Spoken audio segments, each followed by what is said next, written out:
अगर कोई लापरवाही कर रहा है, डॉक्टर किसी प्रकार से आपको परेशान कर रहा है, तो तरकीब से स्टिंग ऑपरेशन करो। आजकल स्मार्टफोन का ज़माना है, चुपचाप से उसकी लापरवाही जो है उसका वीडियो बनाओ, क्योंकि सामने अगर वीडियो बनाओगे तो वो समझ जाएगा इस बात का कि अपन यूज़ करेंगे उसको एज ए एविडेंस। अगर हम स्टिंग कर रहे हैं, फेयर यूज़ के अंदर है, हम सच को सामने लाने के लिए कर रहे हैं, तो कोई गलत नहीं है। एक पल में एक परिवार की खुशियों का सूरज अस्त हो गया और एक पिता की कहानी न्याय की खोज में बदल गई। यह कहानी केवल एक चिकित्सा लापरवाही की नहीं है, बल्कि एक परिवार के लिए उस अमूल्य व्यक्ति को खोने की पीड़ा है जो उनकी जिंदगी का आधार था। क्या होता है जब उम्मीदें टूटी और न्याय की राह में रुकावटें आती हैं?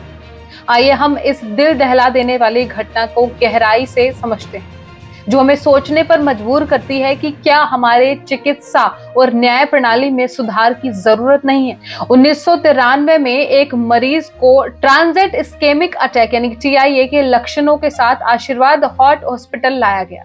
उसकी बेटी जो खुद डॉक्टर थी, उन्होंने डॉक्टर शाह से उपचार की गुहार लगाई, लेकिन डॉक्टरों ने उसे ICU में भर्ती करने की सलाह दी। दुर्भाग्यवश 26 मार्च 1993 को मरीज की मौत हो गई।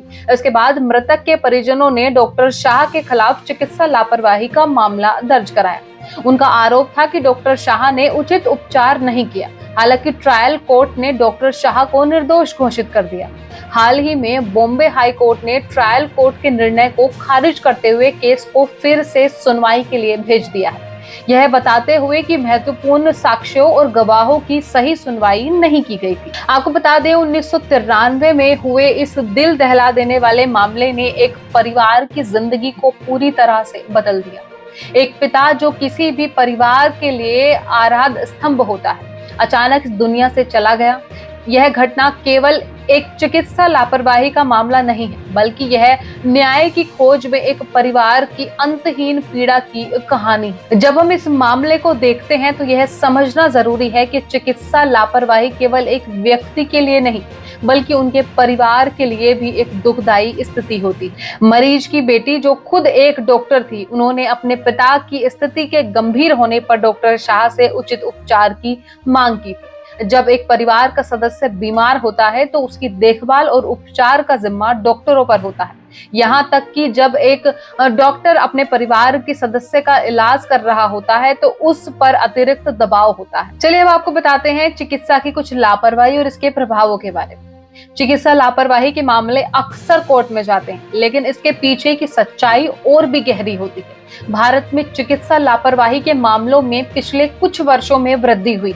नेशनल मेडिकल कमीशन यानी कि NMC के आंकड़ों के अनुसार हर साल लगभग 1.5 लाख यानी कि 1.5 लाख लोग चिकित्सा लापरवाही के कारण अपनी जान गंवाते हैं।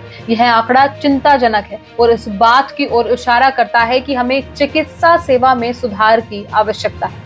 1993 का यह मामला भी इसी तथ्य का उदाहरण है।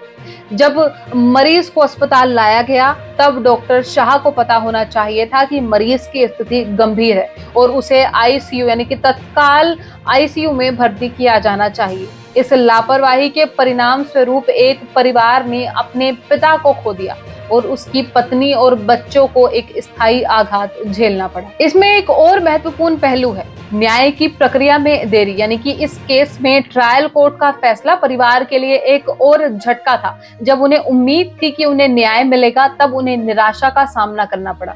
न्याय की प्रक्रिया में देरी केवल पीड़ितों के लिए मानसिक तनाव नहीं बढ़ाती, बल्कि इससे समाज का विश्वास भी कमजोर होता है। भारत में न्याय की प्रक्रिया में औसतन 3 से 5 साल का समय लग सकता है, लेकिन कुछ मामलों में यह समय 10 साल से भी अधिक हो जाता है। उच्चतम न्यायालय ने इस मुद्दे पर चिंता व्यक्त और इसे न्यायिक प्रणाली की प्रमुख समस्याओं में से एक माना है। न्याय में देरी का सीधा असर पीड़ित परिवारों पर पड़ता है, क्योंकि उन्हें उम्मीद होती है कि अदालत उन्हें न्याय दिलाएगी। लेकिन जब यह प्रक्रिया लंबी खिंच जाती है तो उनकी मानसिक और भावनात्मक स्थिति और भी बिगड़ जाती है। अब ऐसे में कई मामले हैं जहां चिकित्सा लापरवाही के कारण परिवारों को न्याय नहीं मिला।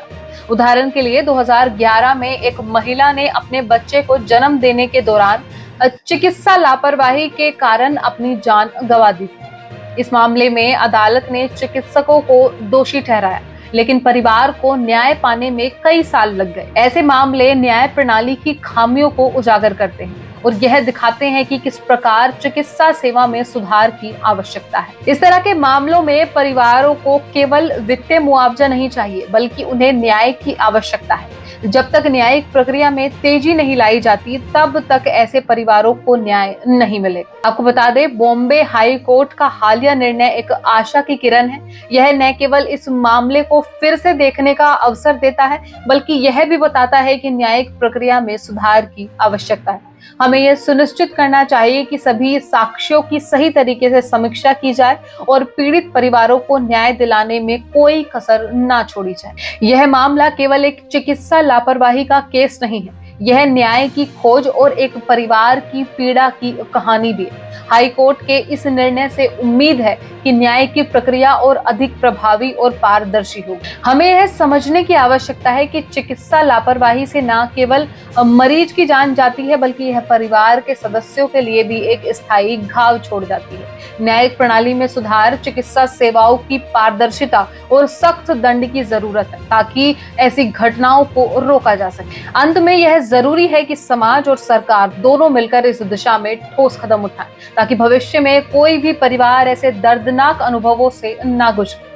यह हमारी जिम्मेदारी है कि हम एक ऐसे समाज का निर्माण करें जहां हर व्यक्ति को सुरक्षित चिकित्सा सेवाएं प्राप्त हो और न्याय की प्रक्रिया में किसी भी प्रकार की लापरवाही ना हो। इसी के साथ फिलहाल इस रिपोर्ट में बस इतना ही। इस मुद्दे से जुड़े कोई भी सवाल या अपने विचार आप हमें हमारे कमेंट में लिख सकते हैं। इसके साथ साथ मैं तनु शर्मा आपसे विदा लेती हूँ, फिर मिलती हूँ एक नई अपडेट के साथ। तब तक के लिए आप देखते रहिए एयर न्यूज। नमस्कार।